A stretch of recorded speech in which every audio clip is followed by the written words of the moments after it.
అందరికీ నమస్కారం. Welcome back to my channel.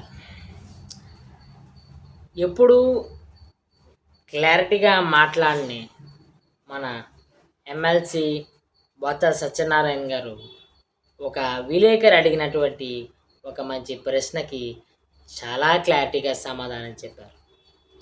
మీరు అధికారంలో దిగిపోయారు కదండి, ఇప్పుడు రాజధాని విషయంలోని మీ స్టాండ్ ఏంటో చెప్పగలరా అని అడగ్గా, ఇప్పుడు మరి మేము అప్పట్లో అధికారంలో ఉన్నప్పుడు 3 రాజధానులని అనుకున్నాము. అదే అప్పుడు మా స్టాండు. కానీ ఇప్పుడు మేము అధికారంలో లేము కాబట్టి మళ్ళీ ఒకసారి పార్టీ అంతా చర్చించుకుని దాని మీద మా అభిప్రాయాన్ని తెలియజేస్తాము అని చెప్పారు. చాలా క్లియర్గా చెప్పారండి ఓయ్. అయితే ఒక్కసారి 2014 ఈ అసెంబ్లీ సెక్షన్స్కి ఒకసారికి వెళ్తే జగన్ గారి స్టేట్మెంట్ గుర్తుందా అండి? విజయవాడ కేంద్రంగా మీరు రాజధానిని అభివృద్ధి చేస్తాను అంటే నా పూర్తి మద్దతు ఇస్తున్నాను అధ్యక్ష అన్న అసెంబ్లీలో మా మాజీ సీఎం ప్రస్తుత పులివెందుల ఎమ్మెల్యే గారు ప్రస్తావించడం జరిగింది. అయితే 2019లోని ఎలక్షన్స్ టైంలోని కొన్ని ప్రచారం కూడా జరిగింది. అటు టీడీపీ అంది, ముఖ్యంగా పవన్ కళ్యాణ్ గారు కూడా అన్నారు, జాగ్రత్త, ఈయన అధికారంలోకి వస్తే అత్తలాకుత్తలం అయిపోద్ది, రాజధాని కట్ అయిపోద్ది అన్నాడు. కానీ ప్రజలు మేము మా కారణాలు మాకున్నాయి, ఒక ఛాన్స్ అన్నాడు అని 2019లో జగన్కి గుద్దాడు. గుద్దిన వెంటనే ఆయన మూడు రాజధానుల ప్రతినిధులు ఇచ్చాడు. 3 రాజధానుల ప్రతిపాదన ఇచ్చాడు. ఏమంటాడు? Amaravati legislative, Vizag executive, Kurnool judicial అని తెచ్చిపెట్టి అమరావతి రైతుల్ని టెన్షన్లో పెట్టాడు. బోళ్ళన్నీ గొడవలకు కారణమయ్యేలా చేశాడు. వాళ్ళ నిరాహార దీక్షలు కూర్చొనేలా చేశాడు. మహిళల మీద దాడులు జరగడం జరిగింది. వాళ్ళు వేసుకున్న శిబిరాల మీద దాడులు జరగడం జరిగింది. కొంతమంది ఎమ్మెల్యేలు, కొంతమంది ఎంపీలు అయితే చాలా దురుసుగా ప్రవర్తించడం కూడా జరిగింది అప్పటి అమరావతి రైతుల మీద. పోనీ ఇలా పీకింది ఏమైనా ఉందా వీళ్ళ చేసుకున్న ప్లానింగ్ ప్రకారం? అసలు ఈ ఎందుకు చేశాడో కూడా తెలియదు. ఫస్ట్ ఆఫ్ ఆల్ అమరావతి మీద పగ, 34,000 ఎకరాలు ఇచ్చిన రైతుల మీద పగ లేదు. ఈ అమరావతిలోని 34,000 ఎకరాలు మన చేతికి వచ్చేయడానికి అవకాశం లేదు, మనం పిసుక్కోవడానికి అవకాశం లేదు. ఆయన వైజాగ్ వెళ్ళి క్యాపిటల్ పెట్టి పిసికేద్దారనుకున్నారా?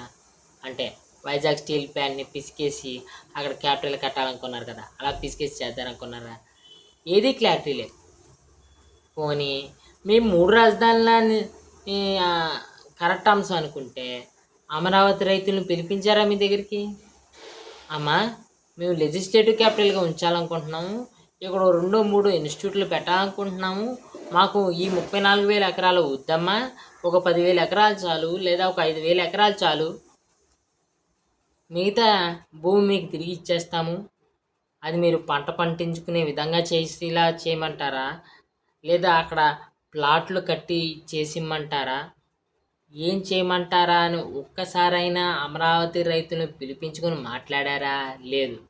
అమరావతి ప్రాంతం మీద తమరి తాడేపల్లిగూడెం నుంచి ఇక్కడి నుంచి వెళ్ళే మార్గంలోని పరదాలు కట్టుకుని వెళ్ళారు. ఎవరేం చేస్తారు? కట్ చేస్తే అమరావతిలో సీట్లు పాయే, కర్నూలులో సీట్లు పాయే, వైజాగ్లో క్లీన్ స్వీప్ పాయే. ఈ క్లీన్ స్వీప్ల దెబ్బ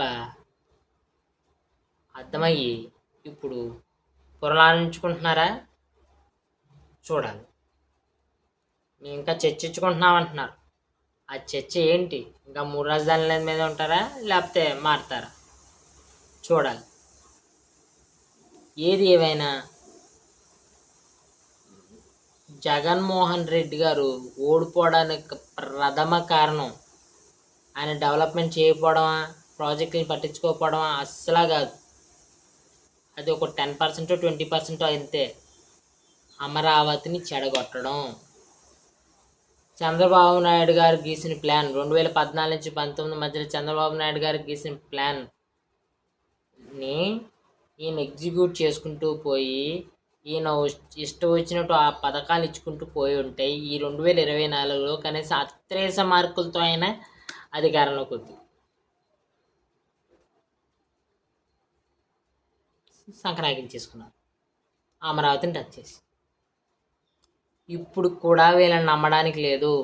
వీళ్ళని ఎప్పుడు నమ్మాలంటే అమరావతి మీద సాక్షి పేపర్లో, సాక్షి న్యూస్లో వీళ్ళ ఎమ్మెల్యేలు, మిగతా ఉన్న ఎమ్మెల్యేలు, వీళ్ళ స్పోక్స్ పర్సన్స్ ఈ దుష్ప్రచారాలు ఆపి పూర్తిగా మేము అమరావతికి సపోర్ట్ అని చెప్పి అక్కడ వస్తున్న ప్రతి ఇన్స్టిట్యూట్ని, ప్రతి అభివృద్ధిని సపోర్ట్ చేస్తూ ఎటువంటి గొడవలు క్రియేట్ చేయకుండా, వచ్చే ఇన్వెస్టర్స్ని భయపెట్టకుండా ఉన్న రోజున వీళ్ళని